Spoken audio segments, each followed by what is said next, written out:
সব দোকানের তো চাঁদা উঠাতে হবে, কোনো দোকানদারের ছাড় দেওয়া যাবে না। এই দোকানের মালিক কিটা? আমি মালিক ভাই। কেন, কি হয়েছে? মালিক তুই তো কি হয়েছে, বসে রয়েছিস কেন? দাঁড়াইস কেন? দাঁড়া। হ্যাঁ বলেন। আগে এক গ্রুপে টাকা পয়সা দিয়ে ব্যবসা করেছিস না, এখন আমাকে টাকা পয়সা দিবি। ওরা তো ভাগছে, এখন আমাকে দে। ভাই আপনি মনে হয় ভুল জায়গাতে আসছেন। কখনোই আমি কাউরে চাঁদা দিয়ে ব্যবসা করি নাই। কাউরে টাকা পয়সা দিসনি মানে? টাকা পয়সা কাউরে না দিয়ে তুই এই জায়গায় ব্যবসা করছিস কিভাবে? কেন ভাই, দেশ কি কারোর বাপের নাকি যে চাঁদা দিলে ব্যবসা করা যাবে, না হলে ব্যবসা করা যাবে না? চাঁদা দিয়েছি এই জায়গার মালিকরে। এই জায়গার মালিকের কাছ থেকে 8 লাখ টাকা অ্যাডভান্স দিয়ে এই বিল্ডিংটা করে নিয়েছি 15 লাখ টাকা খরচ করে। মোট 25 লক্ষ টাকা খরচ করে এই রেস্টুরেন্টটা দিছি নিজের টাকায়। কারোর বাপের টাকায় তো ব্যবসা শুরু করি নাই যে তাদের চাঁদা দেবো ভাই। ওর কথাবার্তার লাইন তো ভালো মনে হচ্ছে না। শুধু চাঁদা নিলে হবে না, ওরে একদম ভরে দিতে হবে। মনটাই যা মনে চাচ্ছে। কোন ভাই ভরে দিই? না দাঁড়া, তুই কি চাঁদা দিবি ভালো কথায়, নাকি অন্য কিছু করা লাগবে? হ্যাঁ ভাই, আপনি কিসের চাঁদা নিতে আসছেন বুঝতে পারতেছি না। এখানে তো মসজিদের জন্য 30 টাকা চাঁদা নিতে আসে।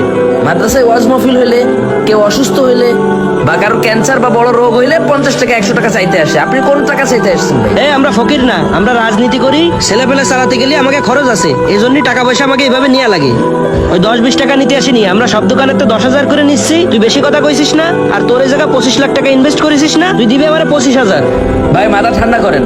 আপনি যে আমার কাছে অবৈধভাবে 25,000 টাকা দাবি করতেছেন, কি করবেন এই টাকা? কারে খাওয়াবেন? এটা কি হালাল হবে আপনার জন্য? হালাল হারাম বুঝার টাইম নাই। পোলাপান চালাতে হয়, নিজেকেও চলতে হয়। রাজনীতি করতে গেলে খরচ আছে।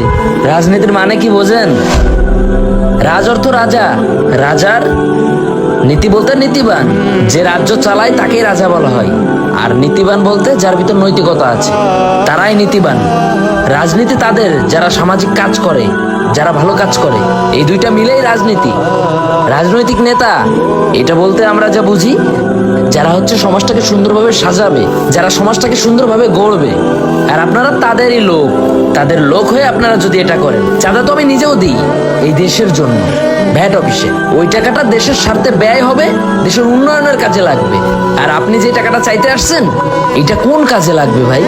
আপনাদের রাজনৈতিক দল চালাইতে লাগবে, এটাই বুঝাইলেন ভাই? রাজনৈতিক কর্মকাণ্ড হওয়া উচিত সমাজকর্মের সাথে জড়িত।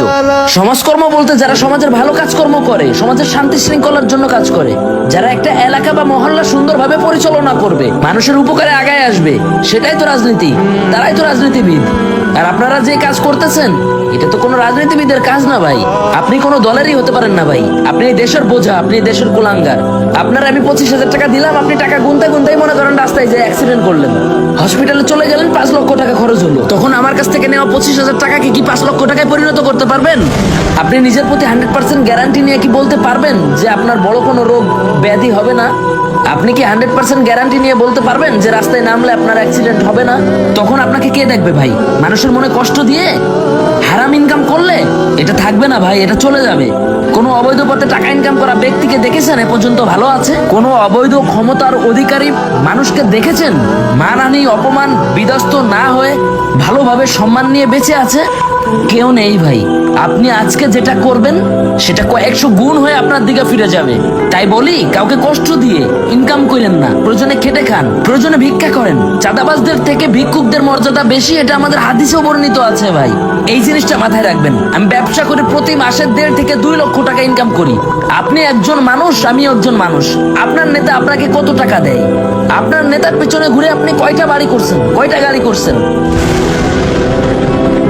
আমার মাঠে 15 বিঘা সম্পত্তি, বাড়ি অনেক টাকা খরচ করে করছি, ব্যবসা প্রতিষ্ঠানে 25 লাখ টাকা খরচ করছি। এর মানে কি আপনাকে টাকা দিতে হবে? আমি মসজিদে টাকা ব্যয় করব, আমি এতিমখানায় টাকা ব্যয় করব, আমি দেশের উন্নয়নের কাজে টাকা ব্যয় করব। যদি আপনার বড় কোনো রোগ হতো, সামর্থ্য থাকলে আমি 25,000 টাকা না 50,000 টাকা দিতাম, যদি সেভাবে আমার কাছে আসতেন। কিন্তু আসছেন আপনি চাঁদা নিতে ভাই। মরে যাব, কিন্তু আপনাকে চাঁদা দিব না। ইউ আর রং, ভুল জায়গায় আপনি আসছেন। আপনি এখান থেকে চলে যান, নয়তো চাপাটি দা সবকিছুই কিন্তু আমার রেস্টুরেন্টে মাংস কাটার জন্য আছে। আপনার হাত আছে, হাত আমারও আছে। কয়েকটা জীবন যদি ঝরে যায় চাঁদাবাজিদেরকে শায়েস্তা করতে, তাহলে পরজন্মের মানুষগুলা অনেক ভালো থাকবে। চাঁদাবাজির মতো যেসব হারাম ইনকামের পন্থাগুলো আছে, সেগুলোর বিরুদ্ধে রুখে দাঁড়ান। চাঁদাবাজরা কখনোই ক্ষমতাবান হতে পারে না। তারা অবৈধ শক্তির আওতায় থাকে এবং সেই শক্তিকে ব্যবহার করে। পরিশ্রমী করা মানুষেরা আপনার